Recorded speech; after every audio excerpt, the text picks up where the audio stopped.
cuando existen estos homicidios. Las fiscalías estatales, porque el homicidio y el feminicidio es un delito del fuero común. ¿Quién lo investiga? Las fiscalías estatales y los tribunales estatales, superiores de justicia estatal, es quien emite una orden de aprehensión a partir de lo que solicita una fiscalía. ¿Qué es lo que ha ocurrido en los últimos años o desde que se tipifica el feminicidio? Es que quieren esconder el feminicidio. Nos tocó, por ejemplo, uno de los casos más dolorosos cuando entramos al gobierno de la ciudad, fue el caso de una chica que fue asesinada, un feminicidio que ocurrió en la Universidad Nacional. Y se había tipificado por el entonces fiscal como suicidio. Fue el mismo caso que aparece en otros casos de feminicidios, como si la mujer hubiera decidido por sí misma matarse. O en otros casos es que estaba alcoholizada y murió por broncoaspiración, como el caso de Morelos que comento. Entonces, ¿cuál es el objetivo? El feminicidio es, digamos, el crimen extremo contra una mujer como crimen de odio, de discriminación. Entonces, lo que queremos es que la muerte violenta de una mujer siempre sea catalogada como feminicidio y se investigue como tal.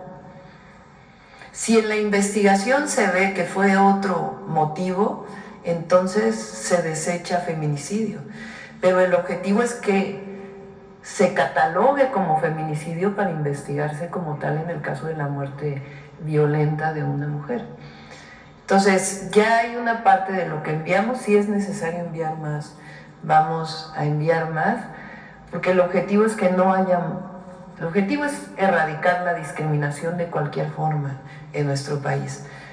Pero evidentemente cuando hay crímenes de odio asociados a discriminación, pues todavía queremos mayor erradicación de ello. En la ciudad también, la mayor parte de los feminicidios lamentablemente se cometen por personas cercanas a la mujer. Pareja, expareja, lamentablemente no siempre, pero muchas veces ocurre. Entonces, por eso nuestro proyecto de apoyo a las mujeres tiene que ver con una parte preventiva de que si una mujer vive una situación de violencia, el Estado, el gobierno la pueda apoyar para interrumpir ese ciclo de violencia. Y en caso de que llegue el feminicidio, que no haya impunidad. Gracias. Y bueno, en el mismo tema sobre violencia de género, saber si también su gobierno buscará que se tipifique el tipo penal de transfeminicidio, ya que solo en 2 entidades de la República está. En general también es estatal, porque es un delito del fuero común y se legisla en los códigos locales. Pero vamos a ver de qué manera puede también orientarse desde la Federación. Bueno, y ya en una última pregunta, pues saber si la Secretaría de Cultura, Claudia Curiel, le ha dado alguna información sobre el paro que mantiene la comunidad estudiantil en el Conservatorio Nacional de Música. Los estudiantes llevan una semana en paro, piden que se aumente el presupuesto para el conservatorio, para mejoras en el inmobiliario, que se contraten a más profesores. Sé que se reunió la Secretaria de Cultura con ellos y voy a revisar con ella y vamos en la medida siempre de lo posible apoyar a las escuelas. Es uno de los 100 puntos. La educación artística, el IMBAL tiene diversas escuelas de danza, el conservatorio, y nuestro objetivo pues es apoyarles. A ver, por acá, otra mujer, 3 mujeres y luego vamos con... Muy buenos días, presidenta, le iba a decir doctora. Janet Galindo, de Grupo Transmedia La Chispa. Pues yo quería preguntarle, a últimas fechas se han dado grandes precipitaciones, intensas precipitaciones pluviales en los últimos meses, lo que ha permitido el llenado también de presas. En torno a esto, ¿cómo va también la recuperación del sistema Cutzamala? Está al 60%. Aumentó el sistema Cutzamala, es el sistema que viene de presas de Michoacán, Estado de México, para suministrar agua a todo el Valle de México, Estado de México y Ciudad de México. Con las sequías de los años anteriores había disminuido mucho el agua en las presas y pasó el año pasado, bueno, a principios de este año, había en época de lluvias un suministro de alrededor de 10 metros cúbicos por segundo. Eso disminuyó a 6 metros cúbicos por segundo. En este momento ya se recuperó a 8 metros cúbicos por segundo. Entonces, hay más agua, está al 60%, pero aún no se logra los niveles más altos que en otros años ha tenido. Ok, pero esta recuperación ya también ha ayudado hacia los... a mejorar el abastecimiento de agua de la zona metropolitana. De toda la zona. 2 metros cúbicos por segundo, pues es bastante. Muchísimas gracias. Y en otro tema, también preguntarle cuál es el informe que tiene al día de hoy en torno a la producción de la refinería Dos Bocas, doctora. Vamos a traer al director de Pemex, si quieren, para que pueda explicar este y otros temas, junto con la secretaria de Energía. Está funcionando la refinería Dos Bocas. El último reporte que tengo es que está más o menos al 80%, pero si quieren que venga, todavía faltan algunos detalles, pero que venga el director de Pemex para que se los pueda explicar. Pero está ya en vías de que opere el 100%. Todos aquellos que sean que no iba a operar están muy equivocados. Muchísimas gracias. Gracias. Bueno, a ver por acá, ahora sí. Vamos enfrente porque aquí, con prioridad, quien no ha preguntado en estas conferencias. Gracias, doctora. Buenos días. Soy Eduardo Ortega del periódico El Financiero. En primer lugar, quisiera preguntarle sobre el tema de la reforma al Poder Judicial. Ayer en el Senado, en el proceso legislativo, la oposición empezó a señalar que se metió una reserva en donde el Ejecutivo, el Legislativo van a tener veto de... No, se quitó. Se quitó, nosotros no estuvimos de acuerdo, hablamos con... había sido una iniciativa, no conozco de quién fue la iniciativa, pero no debe ocurrir eso, debe mantenerse lo que está establecido en la Constitución. Ok, muchas gracias.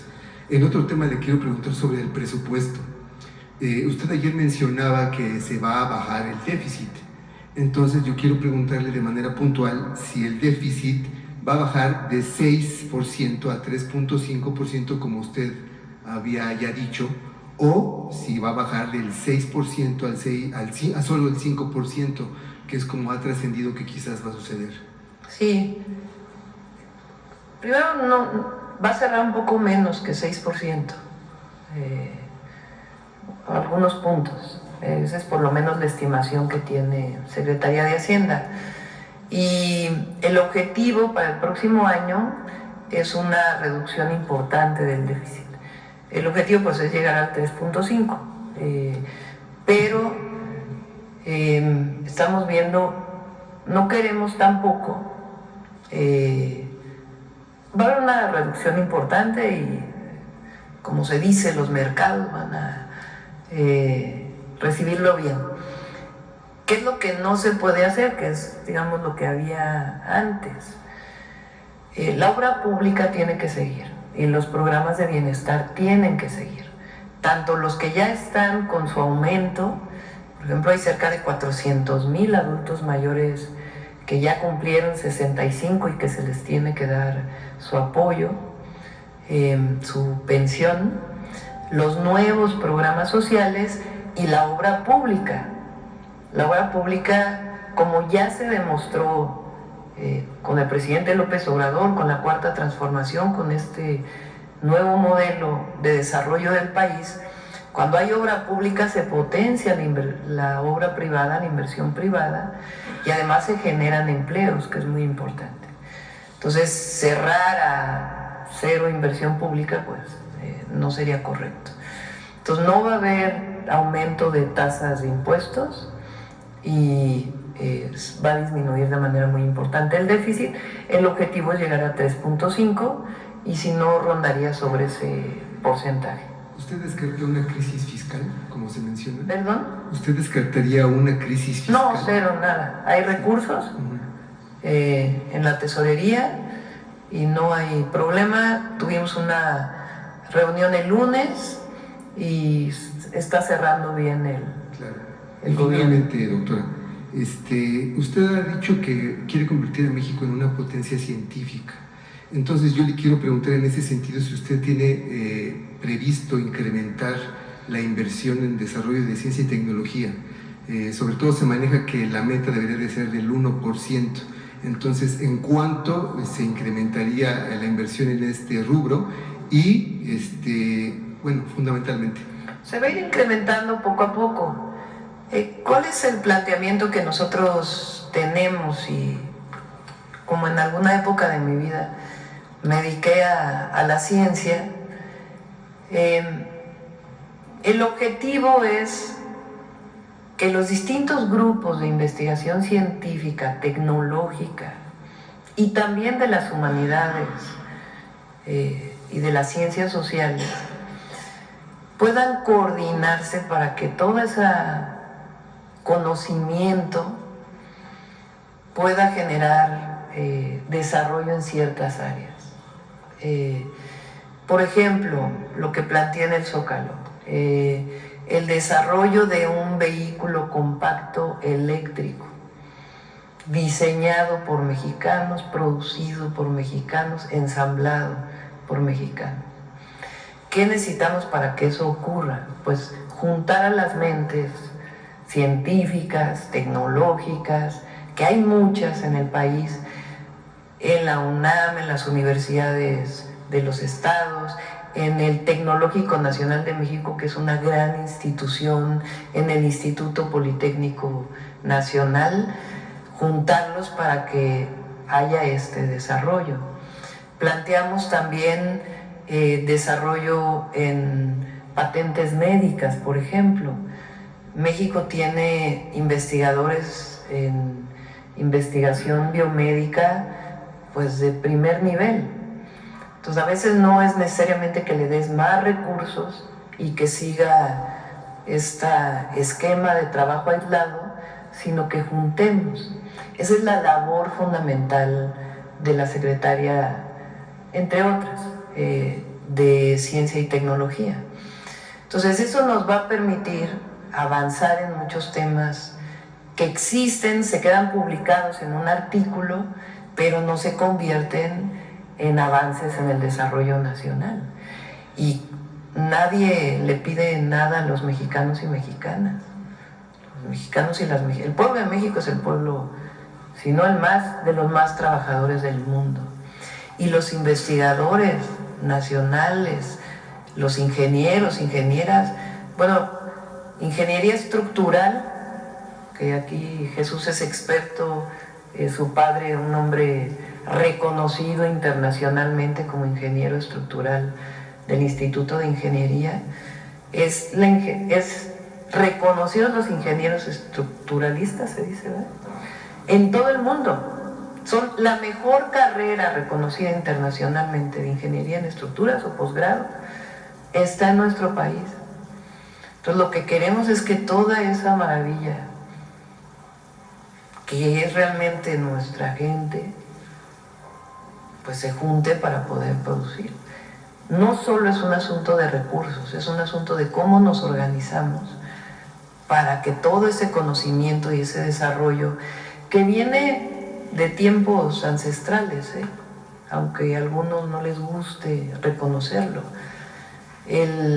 la numeración maya es única. El 0 es lo que te permite poner 10 o 20. La malla era de 12 en 12.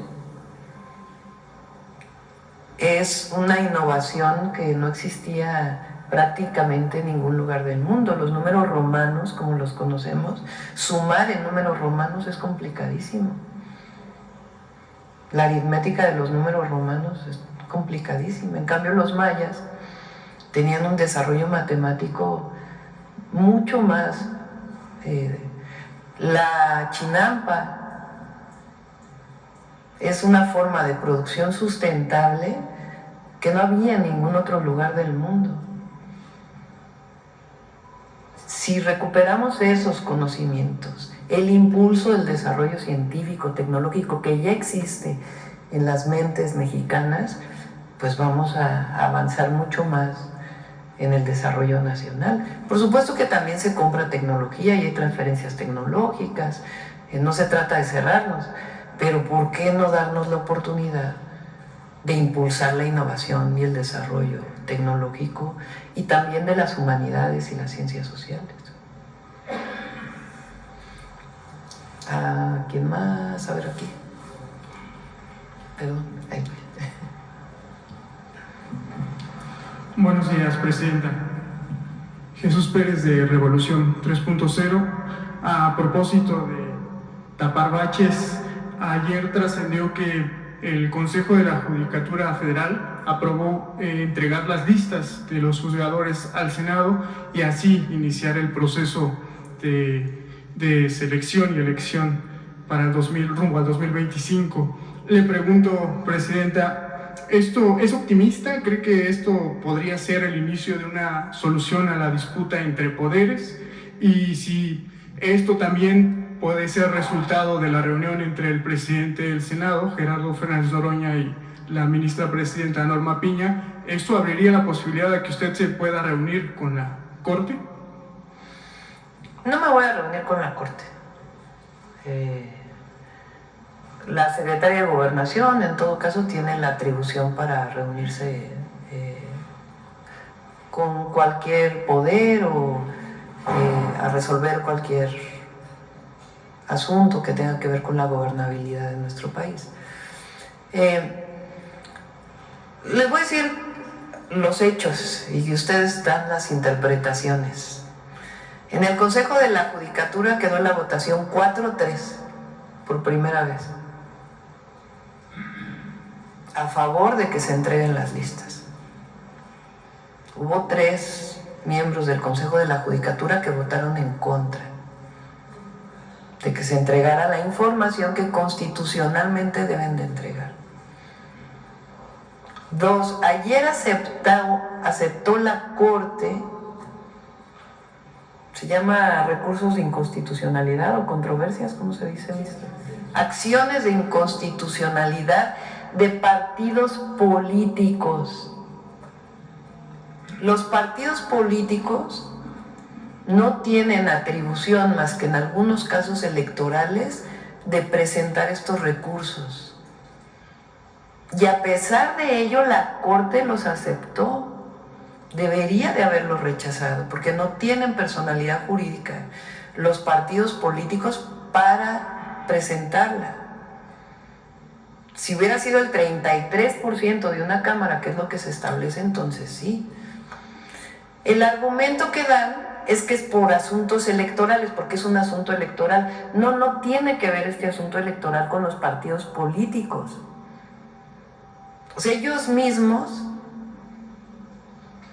fíjense, la elección de jueces, magistrados y ministros, aprobada en la Constitución, publicada en el Diario Oficial, porque hoy el Poder Judicial tiene graves problemas de corrupción. Ayer, por ejemplo, aceptaron un amparo otra vez para que no se paguen los impuestos de una empresa que ya saben cuál es. Bueno, ahí está otro caso. Para que se retrase, no más que no se pague, para que se posponga la resolución. ¿Cuánto lleva ese caso? Y ayer se aceptó ese amparo para que se siga posponiendo. Ahora, el PRI y el PAN presentan esta acción de inconstitucionalidad. ¿Qué tienen que ver los partidos políticos en la elección de jueces, magistrados y ministros? Nada. Ellos mismos quieren, fíjense de qué tamaño es su contradicción. Nosotros dijimos, cuando se presenta la reforma, a ver si me explico con calma para que se entienda. Cuando se presenta la reforma, critican al presidente López Obrador porque dicen que se va a partidizar la elección de jueces, magistrados y ministros. Entonces el presidente López Obrador, la secretaria de Gobernación, Luisa María Alcalde, dice, no tienen nada que ver los partidos, esta es una decisión del pueblo. Va a haber listas, convocatoria, y los partidos políticos tienen prohibido participar.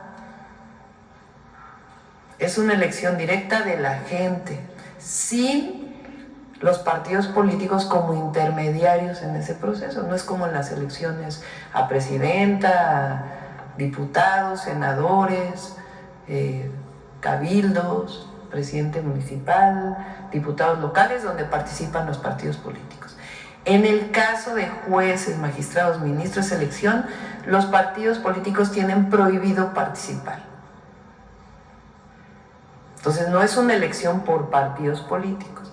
Sin embargo, ayer aceptan una acción de inconstitucionalidad de un partido político o de dos partidos políticos.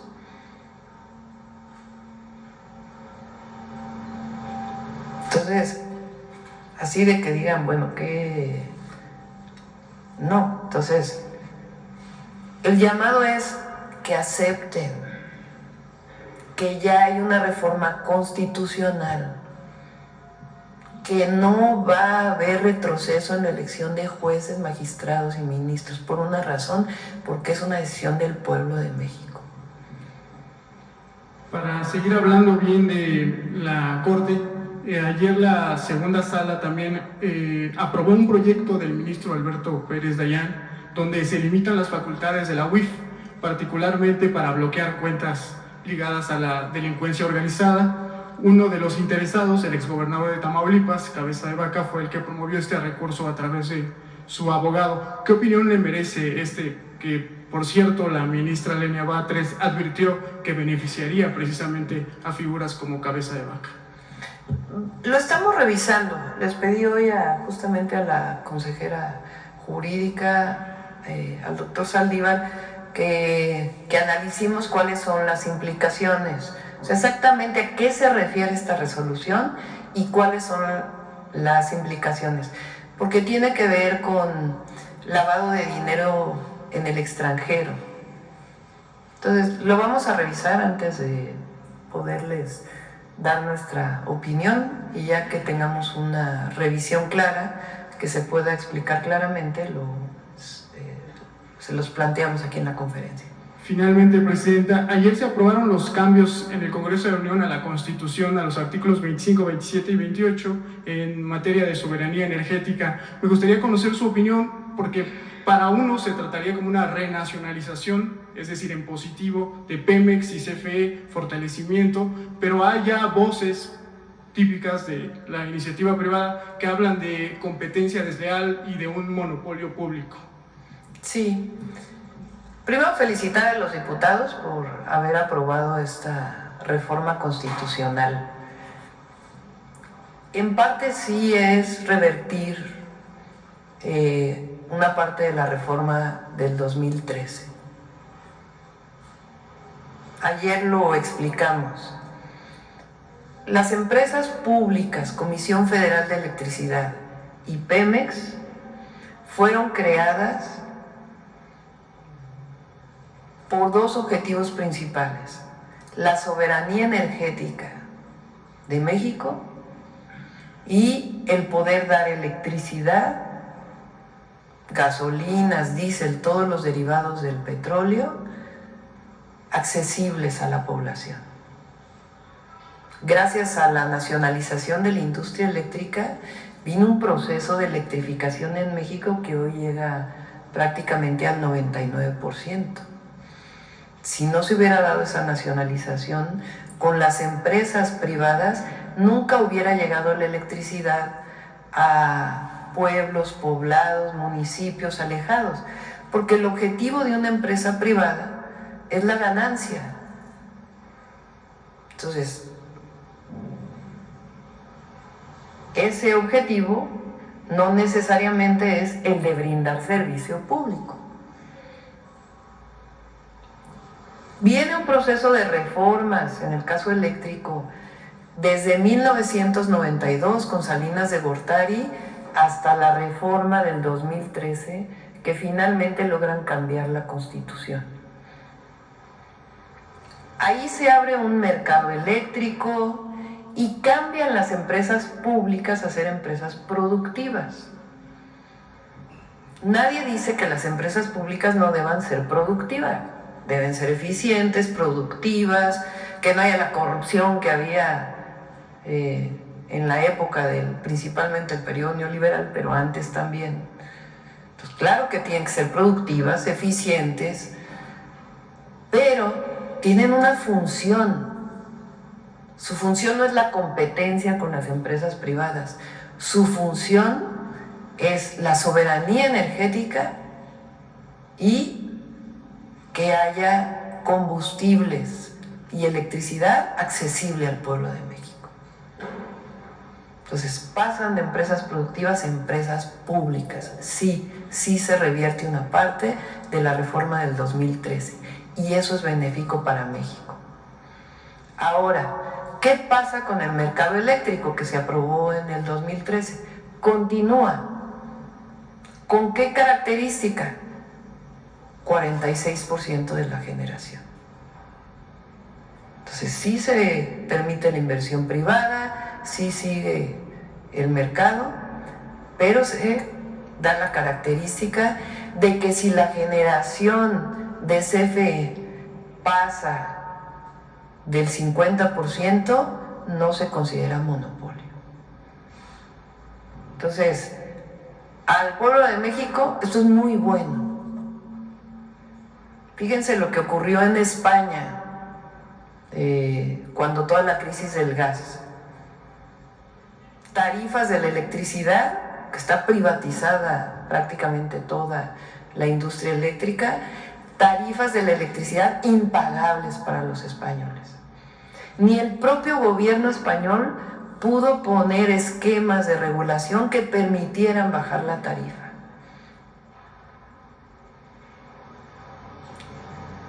¿Qué hacen todos los países del mundo? Y eso está en todas las reglas de cualquier país. La soberanía del país depende mucho, porque nuestra economía depende de la energía, de que tengamos la capacidad de generar la energía en nuestro país. ¿Cómo? Con Comisión Federal de Electricidad sólida, fuerte, y también la inversión privada. Entonces, ¿qué le pedí para que no haya preocupación en el sector privado? Por supuesto que es algo que veníamos trabajando, lo dijimos en campaña, no es algo nuevo, que haya una mesa de trabajo para que se entienda cómo pueden participar, en dónde pueden participar. Todos los contratos que había con CFE, todos son respetados, no tiene ningún problema lo que existe actualmente. Hay una serie de amparos que vienen de años pasados de este modelo de autoabasto que muchas veces presentó aquí el presidente López Obrador, que como algunas tiendas compran electricidad muy baja, que no tiene nada que ver con el mercado eléctrico, y también con ellos nos vamos a sentar en mesas para platicar. Pero somos la cuarta transformación y eso significa hacerle caso al pueblo y recuperar un modelo que no es o más bien generar un modelo, porque no es recuperar, sino un modelo de desarrollo que ha dado resultados a los privados y al pueblo de México. Entonces es muy buena esta reforma y no tienen de qué preocuparse los generadores. Ahora sí, hay un grupo que es hasta un tema ideológico, en donde lo que piensan es que lo público es ineficiente per se, o que todo lo público no es derecho, sino debería ser una mercancía, hasta la educación o la salud. Nosotros creemos en los derechos del pueblo de México, el acceso a la educación, a la salud, a la vivienda, y también en la soberanía energética y también en la inversión privada. También creemos en ello, que es importante y benéfico para el país, bajo estas condiciones que se plantean.